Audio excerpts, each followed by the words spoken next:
Give a few minutes for anybody else who's going to come tonight. We'll see. Who knows? How's everybody doing? Good. Good.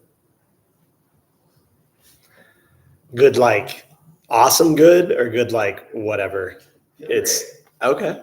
Nice. How you doing? Tired? Yeah, I hear you. Well, you made it past Thursday. Only one more to go.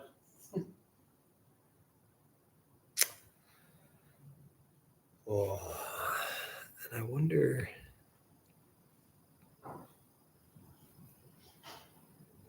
Maybe we have somebody online. I'm still trying to figure out how all of this works. So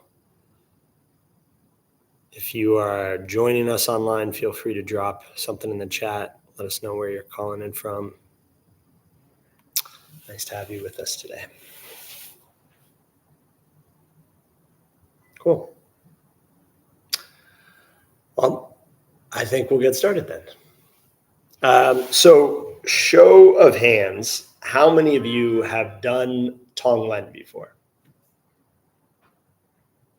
All right, newbies. Well, you never forget your first time, so hopefully this goes well. Have any of you practiced Tibetan meditation before? Yeah? Kind of, like a couple weeks ago in one of these. Nice. Okay. Well, a couple of weeks ago, you would have been hanging out with me. So There's another one. There's maybe last week then. Yeah, exactly. There's I do every other week, so that was probably the other wandering vagabond. The other thing is, has anybody done a visualization practice before? Yes. Yeah. Cool. Great. Tonglen that we are going to learn today is a specific style of Tibetan meditation. And I'll tell you a little bit about where it comes from. There's no test at the end.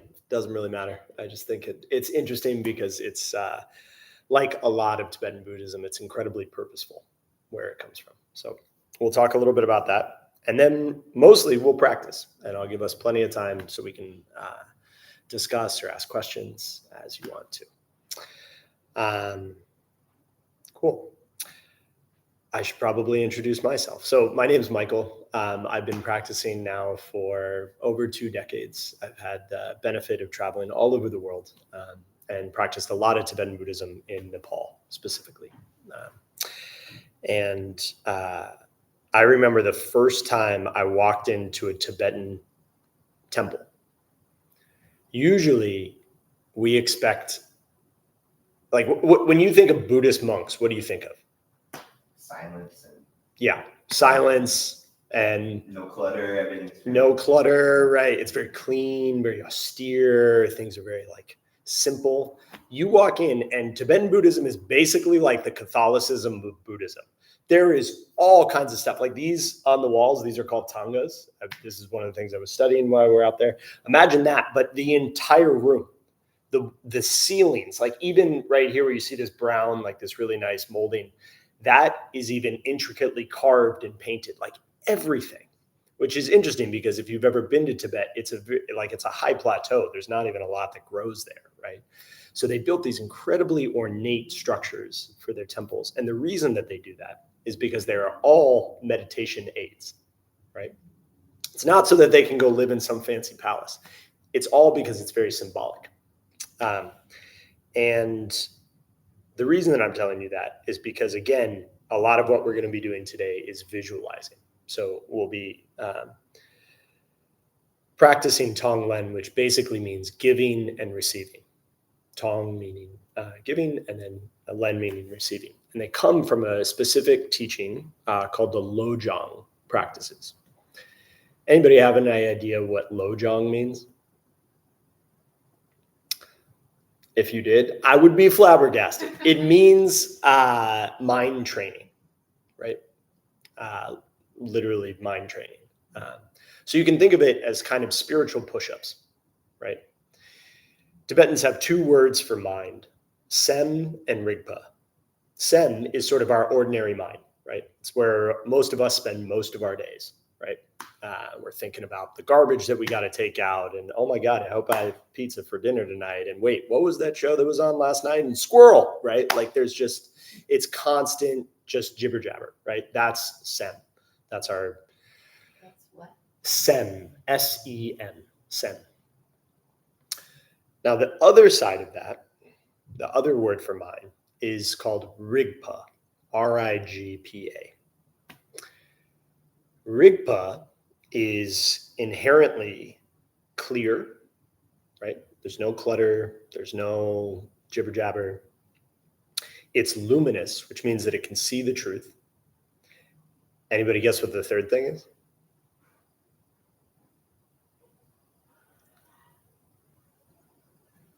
It's compassionate, right? So, and I think that this is so important, right? Because we all know those people who are incredibly wise, right? Like they can give you the most precise argument, but they don't really care about other people, right?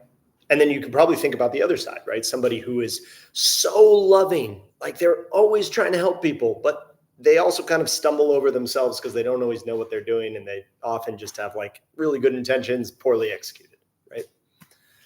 Well, Rigpa is the combination of those two, the best of those two, right? It's this idea that it's perfect wisdom, but all limitless compassion.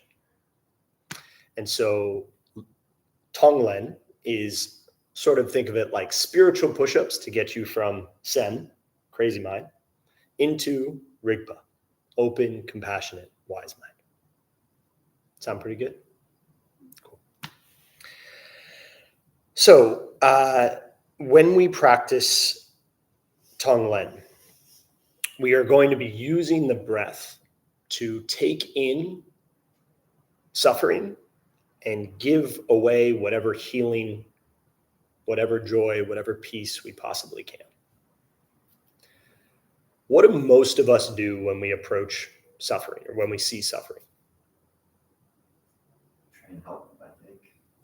I hope you do. Maybe you don't need Tonglen. Maybe you're already there. Yeah. Or feel sad. Yeah, exactly. There's often like an innate compassionate response. But a lot of people just don't do anything, right? We see somebody hurting and we just kind of look the other way because it's painful, right? Or we see ourselves hurting, and what do? Oh God, oh God, oh God, oh God, right? We just start scrolling, right? There's so many easy ways to distract ourselves from suffering. Tonglen is about fearlessness. It's this idea that instead of turning away from suffering, instead of scrolling, instead of distracting ourselves, we actually turn towards it and we deeply engage with it. The idea being that the more that we engage with it, the more that we feel, the more we can let go and give back. So I'm going to break down the practice for you in a couple stages. But first, I want us to just get used to giving and receiving with the breath, right? So the first thing you're going to do is find a comfortable posture. A lot of people worry, okay, I need to have perfect lotus and my back needs to be straight. Don't worry about it, okay? You're not going to not become enlightened because you can't do full lotus, right? Those postures are just helpful for the nervous system. That's it. For now, you might find if you're seated in a chair, you can either put your feet on the floor or you might fold them up if that's comfortable for you.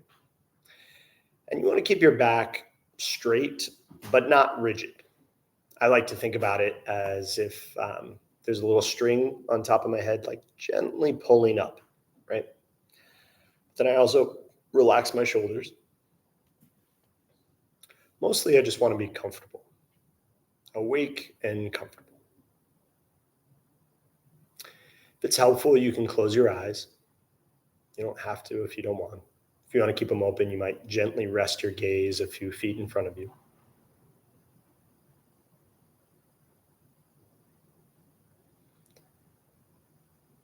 You might take a big deep breath in, hold it at the top, and let it out. Again, big deep breath in, hold it at the top, and let it out. You can keep doing these deep breaths in through your nose and out through your mouth. And notice your body's natural ability to release. On the inhale, you're receiving, taking in this oxygen to nourish your whole body. And as you exhale, you let it go. Your body naturally converting that into CO2 to go out and nourish all the green things.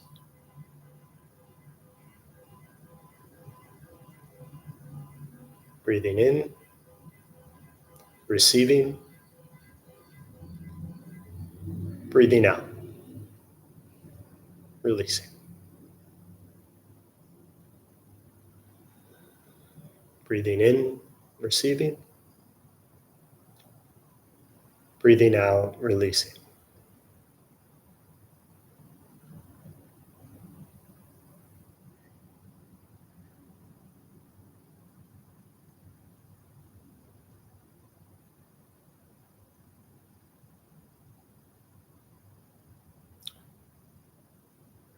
You might be noticing the breath in your nostrils, or maybe your chest, maybe your belly expanding.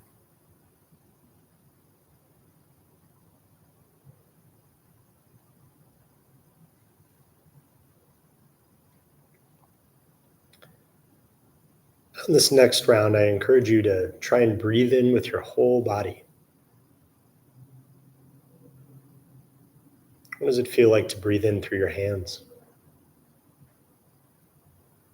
To release through your feet?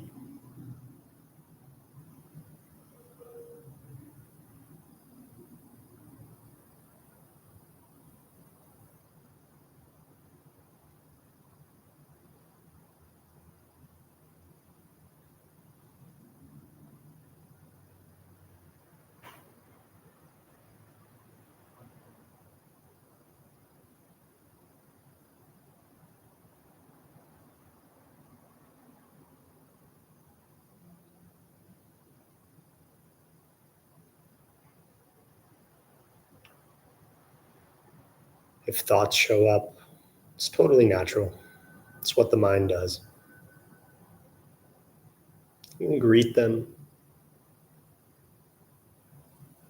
With an open hand, you can release them with the out breath.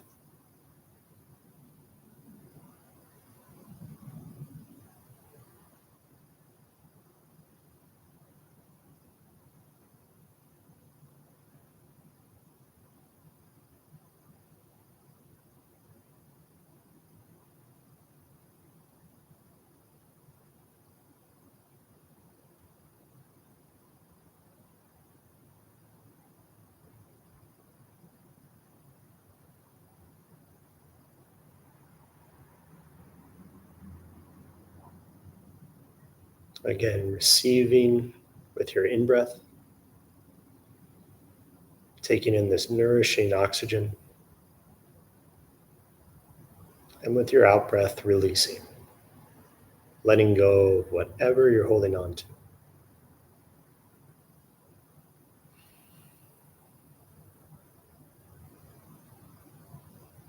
You might notice how your body naturally settles a little bit on the out-breath.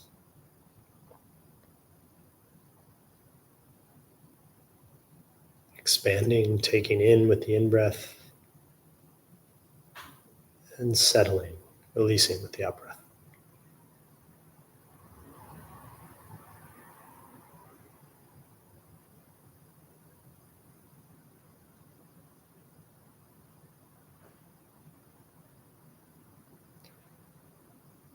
These last few moments, I want you to stop thinking about anything. Don't even try to meditate. Just relax and notice whatever arises.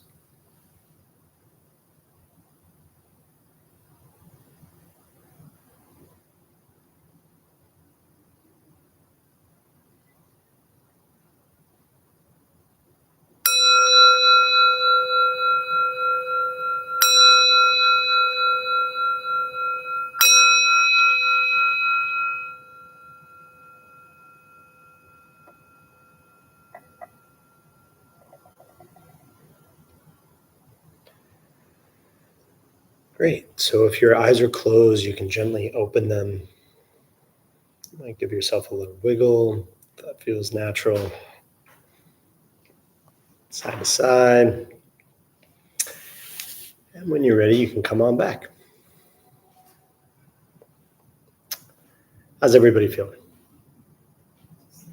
Sleepy. Yeah, I would imagine on a Thursday evening for sure. Anything else? Anything come up for people?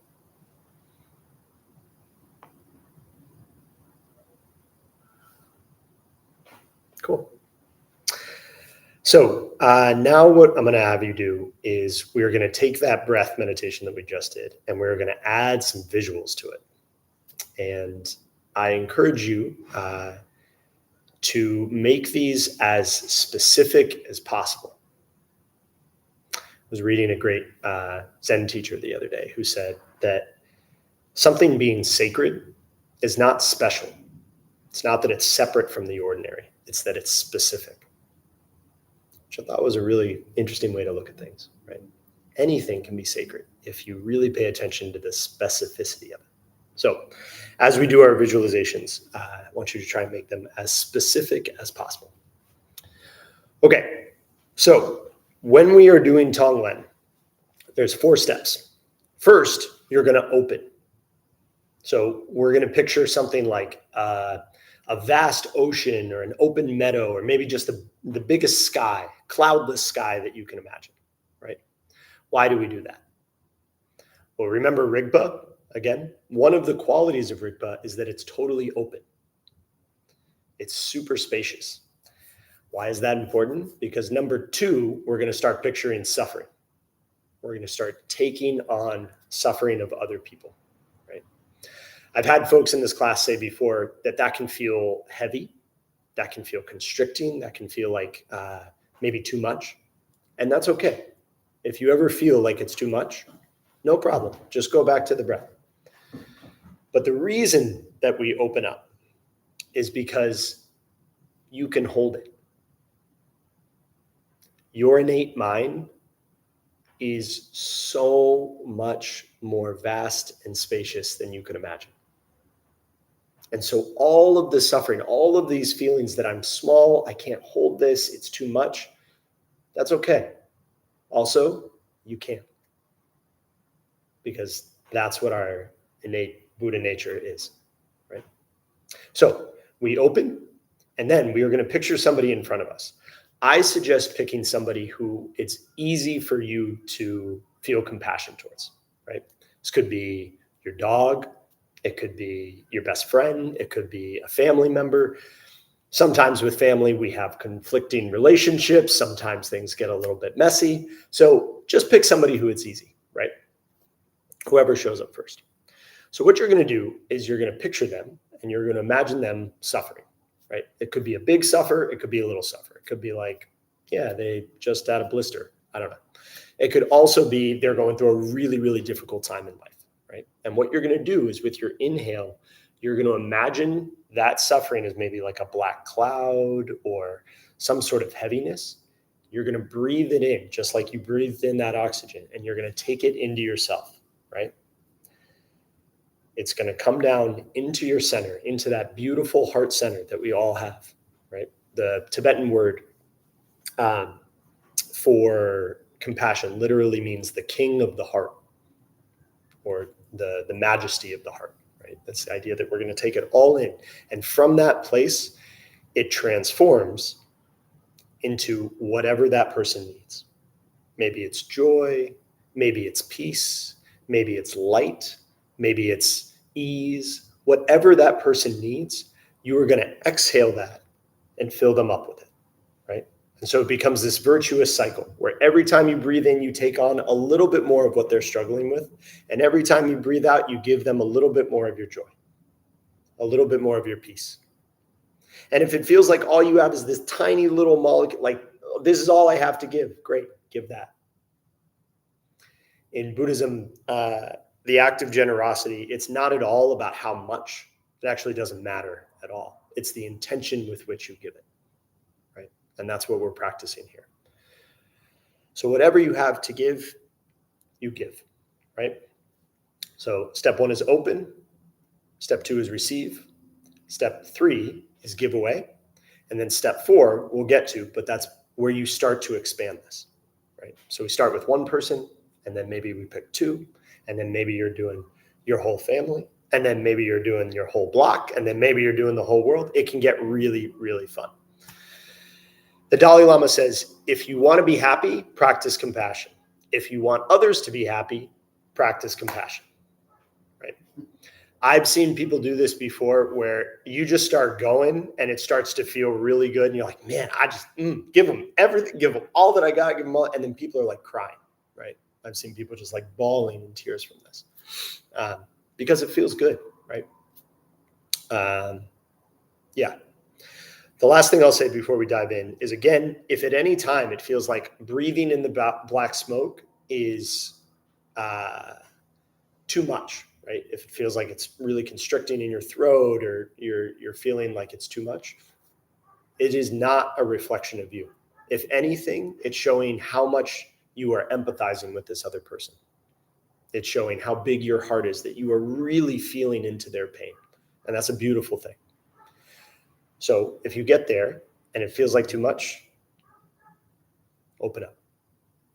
Remember the openness, right?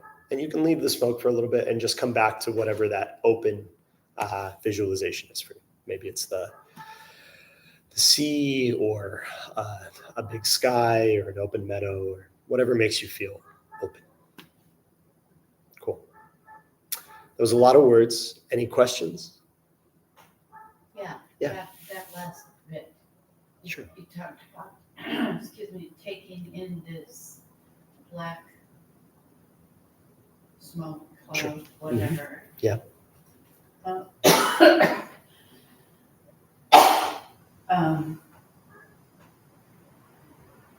if that is not feeling okay, to go back to the open. Right. So at the beginning, the first thing that we're going to do is connect to a sense of open spaciousness. So before we visualize another person or their black smoke or anything, we're going to connect to this openness, right? And the idea being that your mind is actually this great container, right? You've probably heard somebody tell you before when you were meditating, look at your thoughts like clouds passing through the sky. Have you ever heard that before? Right? Same idea. These are just clouds. This visualization we are doing, this black smoke, is just a cloud. But your mind is inherently the entire sky. And so if it's feeling too constricted, it's because our aperture is too small, right? There's a great teacher who says, don't judge the vastness of the sky by looking through a straw, right? So whenever you feel like this, see if you can relax into a little bit of openness. Does that make sense? Okay. Cool. All right. Any other questions before we jump in? They're like, nah, let's do this. Okay. So you can find your comfortable posture again. Feet on the ground or maybe curled up in front of you. Find that natural balance with gravity. Not too far forward, not too far back. Spine relaxed and awake. Eyes open, either looking at something a couple feet in front of you, gaze just gently resting there, or you can close your eyes if that's helpful.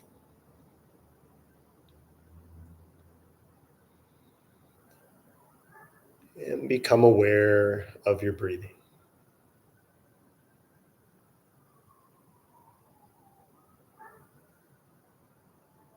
Again, that natural process of giving and receiving. Receiving with the in-breath and giving with the out-breath.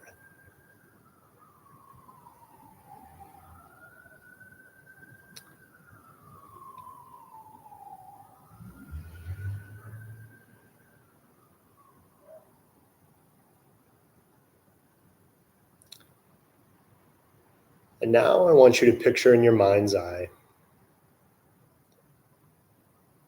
anything that gives you a sense of openness, spaciousness. Maybe it's sitting in the middle of the ocean, horizon all around you. Maybe it's looking up at the stars or a beautiful blue sky.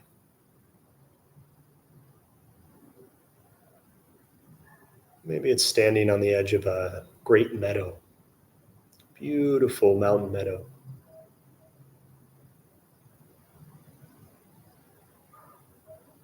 And it doesn't really matter what it is, so long as it makes you, or helps you to connect to the sense of openness.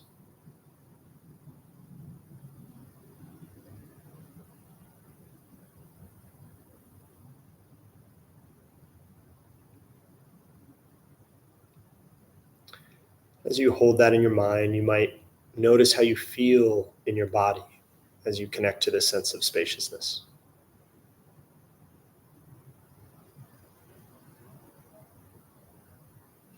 Maybe it's a sense of expansion or lightness.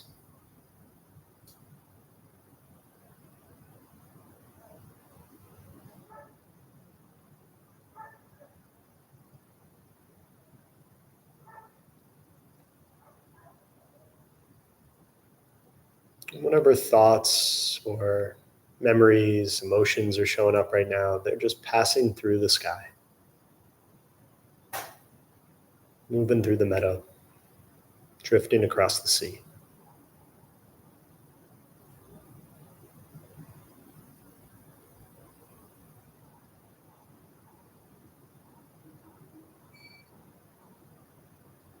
Remember that this is who you are.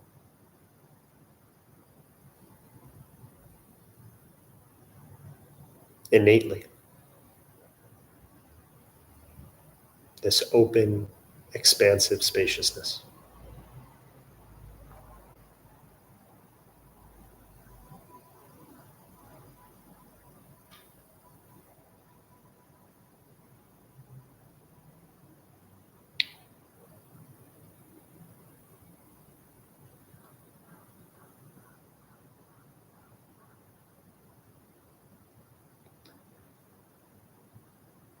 And now I want you to picture someone you find easy to love.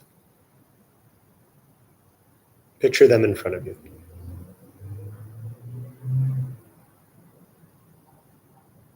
What are they wearing? What's the expression on their face?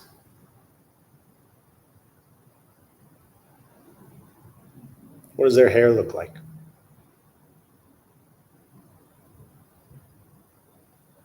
How do they hold their hands?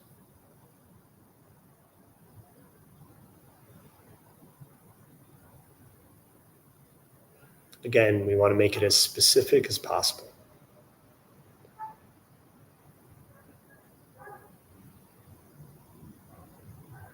Notice how you naturally feel towards this person. How's that show up in your body?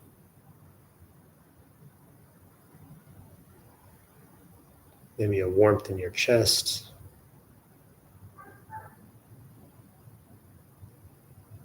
Maybe like a magnetism of wanting to go over and hug them. Maybe a soft smile comes to your face.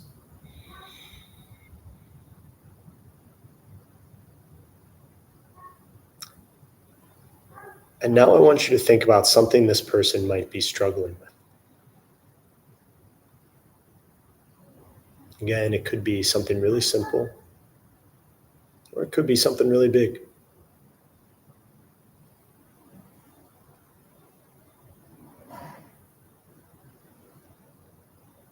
And notice how that might change them. The expression on their face, their posture.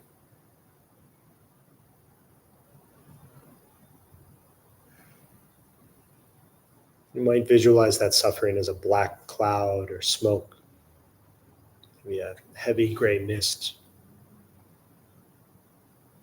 sort of surrounding them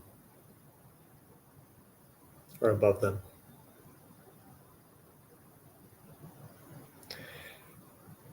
And on your next inhale, I want you to breathe in that black smoke, or that mist, that fog. Breathe it in deep as you really feel what it must be like for them to be going through this difficult moment. Breathe it into your heart center. Again, your innate Buddha nature, this incredible compassion that transforms it with your out-breath into light, into joy. Maybe it's peace, ease, whatever this person needs. Rest, abundance. Who knows?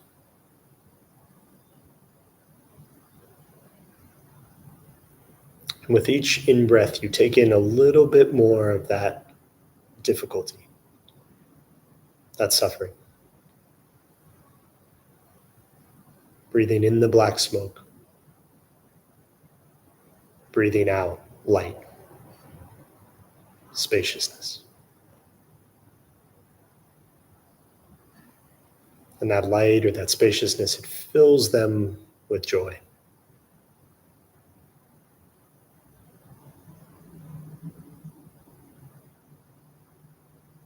You might watch as their face slowly changes from pain into peace.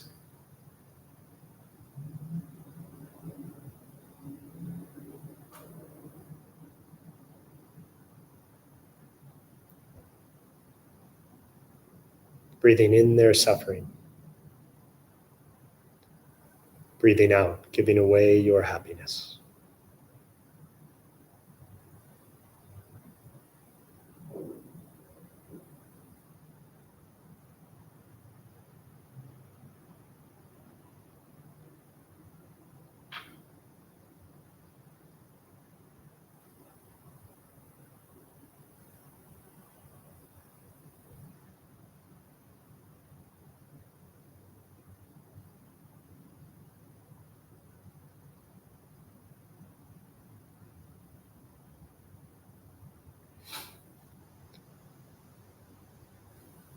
Breathing in, really feeling whatever it is that they are going through. Putting yourself in their shoes. Taking on that pain. And breathing out. Filling them with kindness, with ease, with joy, with peace.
And if you want to stay with this person, you totally can, for as long as they need it. Or if it feels right, you can pull up somebody else. Don't think about it too much. Whoever shows up is perfect.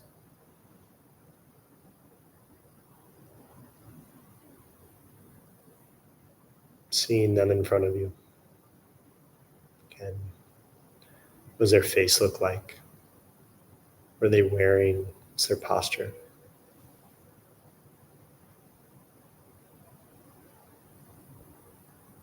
What are they going through?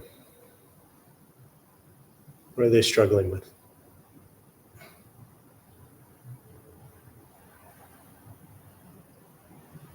Can you breathe that in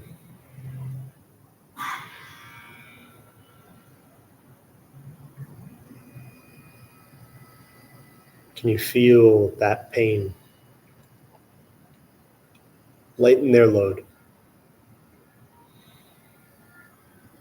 Breathing in, taking on that black smoke, that mist, that pain, and breathing out, offering whatever peace, whatever joy, whatever ease you can give.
As you breathe out that light, that joy into them, also see the specificity of their healing. You might see a soft smile come to their lips. Maybe they start standing a little bit more upright.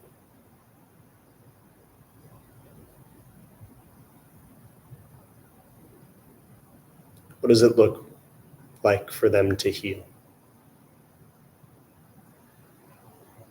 To be free from the suffering.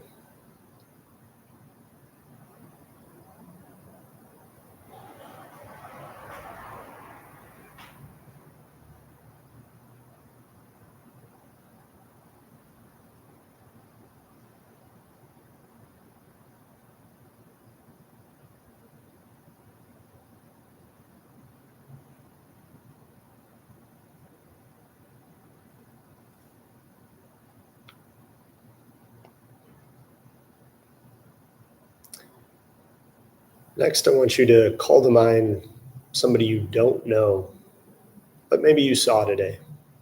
You don't know well. Maybe it's a colleague at work. Maybe it's somebody you passed on the street.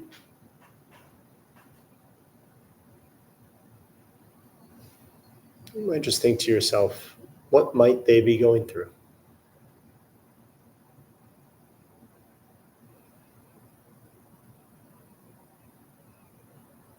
Maybe something specific comes to mind, or maybe it's just the difficulty of being a human. Can you breathe that in for them?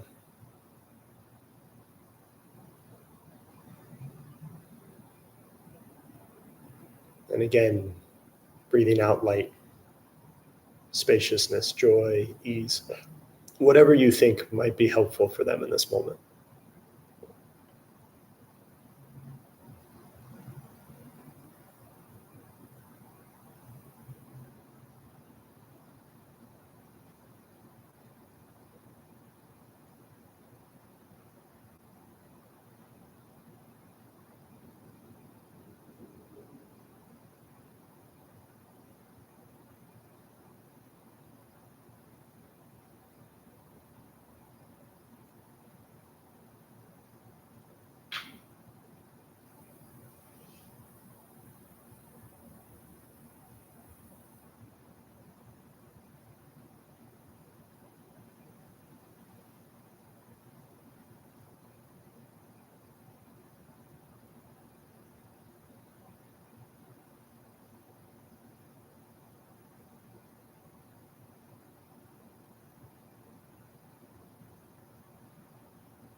Before we close out, I want you to just picture all three of them in front of you, yourself as well. Smoke is lifted. You're back in that open spaciousness together. All of you are filled with light.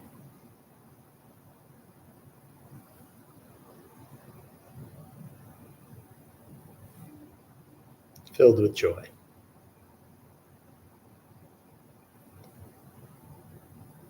Filled with ease.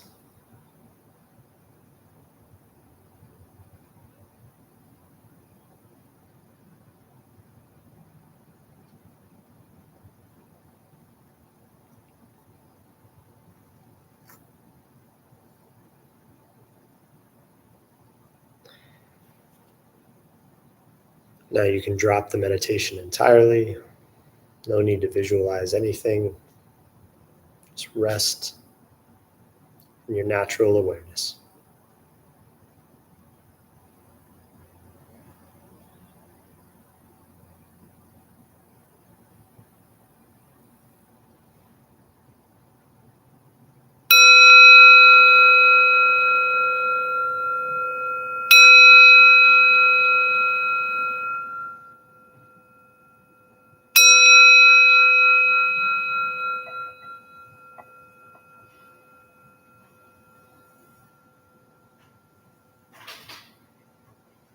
If your eyes were closed, you can gently open them.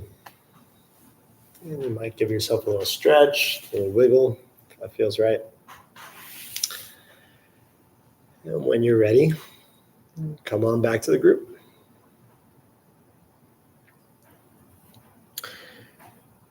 So I'm really interested to hear from all of you what showed up for you. What was easy, what was hard. I think one of the best ways to learn something is to practice it, yes, but to also hear about other people that are trying to do the same. Because I guarantee you, whatever happened for you will be helpful for other people to hear. And just like any skill, if it felt like you had two left feet in this meditation, that is totally understandable. There are so many components, right? There's the breath, there's the visualization, there's this person in front of you and your relationship to them, and what is their suffering? There's a lot, right? This is definitely one that takes practice, right? And just like learning a language or dancing or drawing, the more you practice, the easier it gets. Okay, so what came up for folks? Sorry, say again? Distraction. That's crazy. Nobody's ever been distracted in a meditation before. Yeah, very understandable. Very understandable. Started out pretty easy, following my space, and then the first person, and really visualizing them in detail. Mm-hmm. The cloud and the light, and kept that up for a bit, and then fell away for a bit, and then I came back into the third person where you seem it could maybe be someone you just passed or don't know very well. Same thing, was able to hop into that, but it was somewhere else during the second one. Yeah, sure. I've been told I have a deep and monotonous voice, so sometimes I just lull people to sleep, and that's okay too. Like if you just need to take a nap, go for it. But totally understandable. I'm curious if you can share, what did it feel like with that first person when you got into that cycle? It was emotional. Mm. It's someone I haven't seen in a while. Yeah. And that I could build a strong relationship with, and they're just, not part of my life anymore. Sure. What did it feel like to give to them? It felt like a relief almost. Mm-hmm. Yeah. It's really important with this practice to pay attention as much as you can to the specificity of their dukkha, their suffering, right? But it's also really important to pay attention to how good it feels to give them your joy. Could be relief that you feel, could be gratitude, could be joy. Lots of things come up for people. Something that a teacher taught me with this practice too, is you can actually do this with positive too. Like next time you're having a moment, right? Maybe you're like, oh, this beautiful sunset, or like somebody's twirling you around the dance floor and you're having a blast, or like, I don't know, you're eating this incredible bowl of cereal, whatever it is, right? Send that to somebody. Whoever needs it. It's the same idea, right? Whoever could use that joy that you are experiencing right there, send it. And then notice what happens to your experience. It's like putting a megaphone to your joy. Anyway, I'm very glad that it felt like some relief for you. I've always felt things very deeply. Like I'm a roadkill kind of person. Like, Yeah. I've just carried my whole life. I'm 18. Very emotional, I guess. Sure. And it was hard to like kind of stay in the moment with taking it all. Like I imagine my little brother at first. He would be home. He's having a hard time. Like it was a lot. A little more, I guess. Mm-hmm. Mm-hmm. And so what did it feel like for you to be with that allotness? Like where did it go? It's just like I wish I could do more to help him out. Mm-hmm. I guess I wasn't super close to him. Mm-hmm. And I can't help out all the way across the country. I can't do anything. It's like I hate it so much. I don't know what to do. Sure. Sure. It's overwhelming, I guess. Yeah, totally. And, you know, often people will practice this and say, well, what good does this do? Right? Like me sitting here visualizing my brother it's not going to change his life, right? People fall all over the spectrum of whether or not the vibes, the energy that you are sending out right now actually do affect him. I don't want to get into that debate right now, but what I can say is that there are a couple things that really do help. One is you getting as specific as possible with that question of what is most helpful for you right now. Because maybe it starts as just like, oh, I wish he would smile. Oh, I wish he would smile. And then all of a sudden you're like, man, I remember when we were like, you know, however, 6 and 4, and we like played in that pool together. Oh, there's that picture of him. I'm totally after this going to send him a picture of that thing, right? Sometimes things come up, right? And the other one, again, this is Lojong. It's mind training. So you are somebody who feels things incredibly deeply, which is so moving, and don't ever lose that. This is a way for you to cultivate that and strengthen that. Did you have a question? Yeah, I noticed, like with the first one, as I'm doing the cycle, that the inhale, taking in this sadness from somebody I love, got longer, and the exhale, where I'm sending out, got shorter and shorter. Interesting. Yeah. And in fact, to the sense that I couldn't even stay concentrated on giving positive. Mm-hmm. I just the inhale just got longer and longer, and it's like I started to feel a little wary. Is that what you mean? Go back to the open? Yeah, exactly. That is a very, very common experience, right? Especially for those of us who feel things deeply, which it sounds like you do too, right? You start to tap into the sadness or the pain or whatever it is, and that becomes so dominant in your experience that it's hard to think of any joy anywhere, right? And so that wave gets bigger and bigger, and it feels like there's nowhere to go with it, right? Yeah. Totally understandable. 2 things are helpful. One is to think about, again, that openness, right? So again, there's a container that can hold all of this. However big that wave is, it's not as big as the ocean, right? And you are the ocean. So it can be helpful to connect to that spaciousness.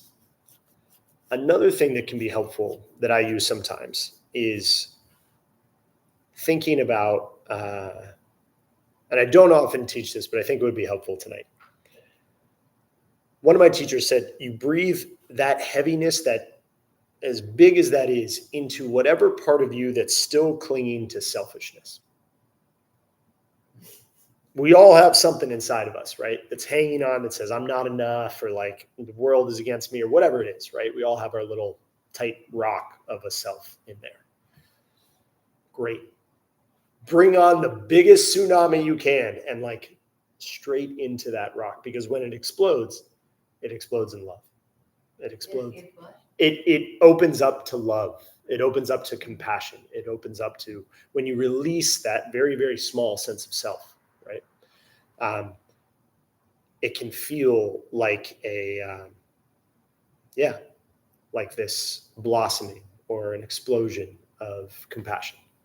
So that can be a helpful visualization. It's to breathe in the sadness that you were feeling into whatever tightness in you is still grabbing onto this sense of a small self, and then you release that out. Okay, that's what I don't understand. Breathing that in. Right.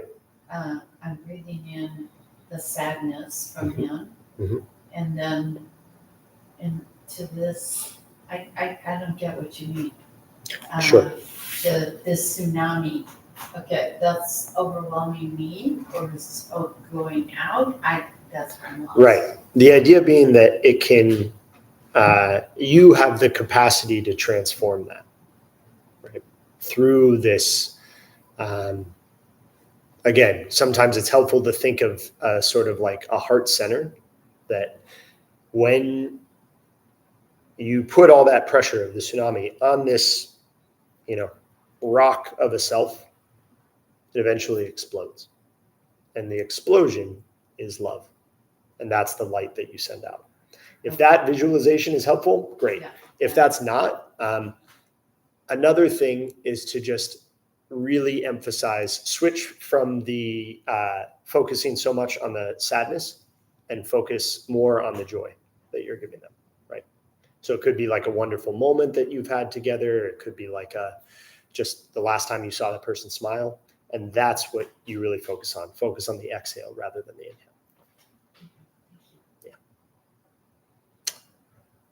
Anybody else? Yeah.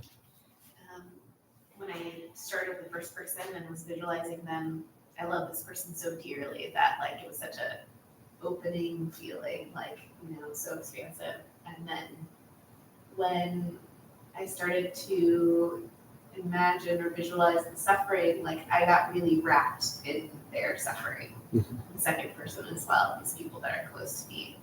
And it was pretty challenging to like focus my energy on like pushing out something that was positive for them. It really took like a lot of focus to be able to not just feel the empathy, I guess, that I have for them and what they're dealing with.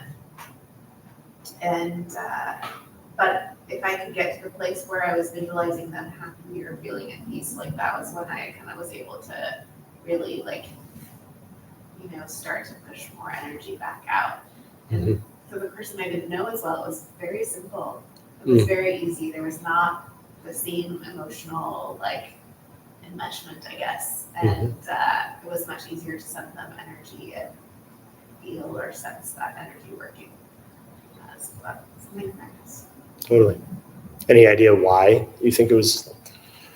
You said emotional enmeshment, but Yeah, I mean, perhaps just like the deeper the care, or maybe the deeper the connection to what I know that they're feeling or experiencing, right? And like how deeply I care that they don't feel that. 100%. And this is what I was talking about earlier with sacredness being specific, right? That the relationship that you have with that person is sacred. It is so specific. And because you know about all of these details about their pain, that's what makes it so difficult, right? And as you said, once you really start focusing on the specificity of their joy, it can be just as wonderful. Cool. So we have a couple more minutes. We can do two things. One, we could do the positive side of this, just so that everybody leaves here like on a little bit brighter note, because I definitely felt like we took on a lot tonight. Or we could just spend some time if anybody just has questions about random stuff they want to ask. We could do that too. Yeah, I think we'll go with the first. Okay. So you might find your posture again.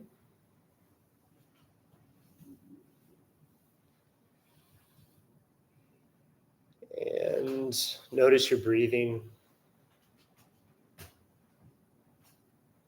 Maybe through your nose or through your chest, through your belly.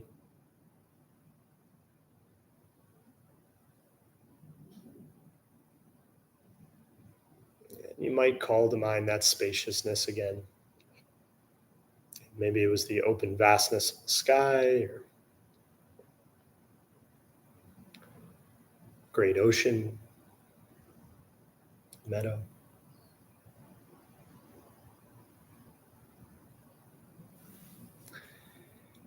And now I want you to picture the last time you smiled with your whole face. The last time you really felt joy. Maybe it was a delicious food that you ate, or a really great moment with a friend. Maybe it was a moment of awe and wonder in front of nature.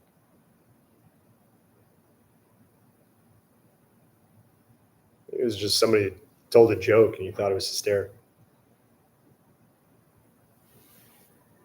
Whatever that moment was, I want you to, again, make it as specific as possible. Really feel it in your body.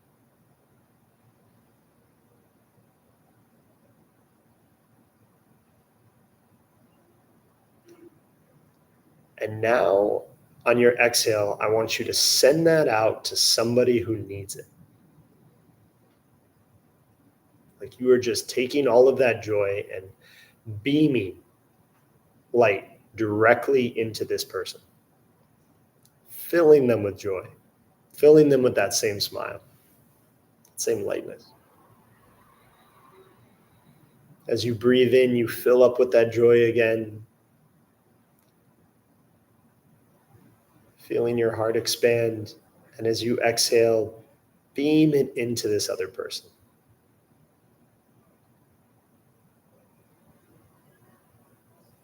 Watch them light up.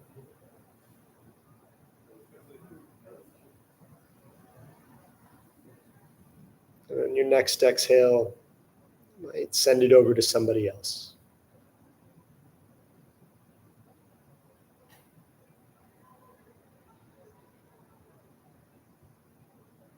Filling up with joy, sending it out.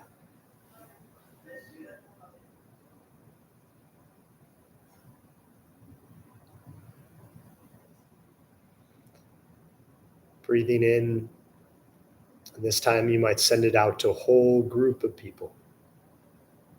Maybe it's everybody in this room. Maybe it's everybody you work with, everybody on your block.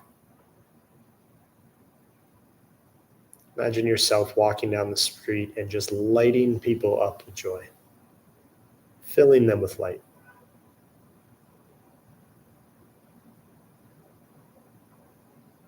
Just like laughter is contagious, every time that you light somebody else up, they light somebody else up, and they light somebody else up, and they light somebody else up.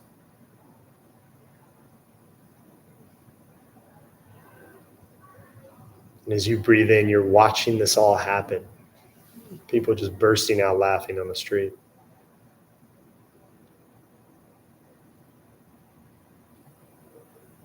Exhale, sending that out. Sending all of that joy again right back out to everybody else.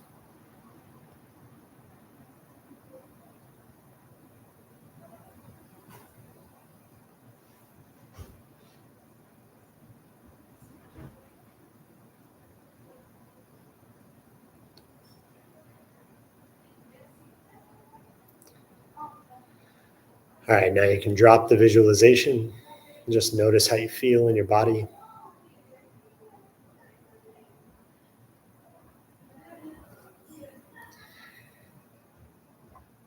And when you're ready, you can open your eyes and come back to the group.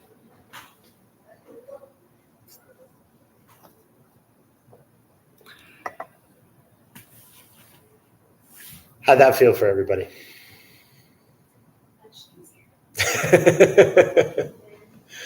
Well, your homework is to go practice that at some point in this next couple of weeks. Go do something fun and then send it off to somebody. Okay, before we close out, if it feels comfortable, we're just going to dedicate the merit.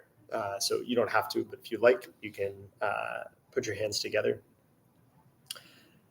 And if you feel comfortable, you can repeat after me. May all sentient beings find real peace, real happiness. May all sentient beings be free from suffering and the cause of suffering. Thank you. Thanks so much for joining me tonight. I'll stick around for a few minutes if anybody has questions. And yeah, again, this stuff takes time. It's a skill to practice. And so I hope you keep practicing. Thanks, everybody. Thank you. Oh, do you want to do announcements? Yeah, I'm supposed to. It only takes a second. Yeah. Hi, everybody. I'm tonight's Miss Meredith. We opened the Dharmabumtemple 18 years ago to introduce Buddhist practice to those who show up. Those who are not nuns, monks, gurus, masters, or teachers and are not looking for students. They're simply practitioners sharing their interpretation of the practice. Every night we have different classes led by different people from various Buddhist traditions. We have a recovery sangha that meets several times a week for anyone with addiction, and our food redistribution program is every Thursday at 4:30. We have classes and programs every day, and everything we offer here is free. The full schedule is on our website and also posted in the entryway above the shoe rack. We have a lending library. If you see a book you like, feel free to borrow it and just bring it back whenever you're done with it. This Saturday at 8 o'clock from 8 to 12 is our monthly half day of silence. So if you want to come sit in absolute silence for 4 hours with me, please come at 8 a.m. If you could straighten your seat or cushion before you head out, and if you want to lock a few windows, that'd be great. Thank you for being here. We wish you well and hope to see you again soon. Thanks for leading me. Thank you.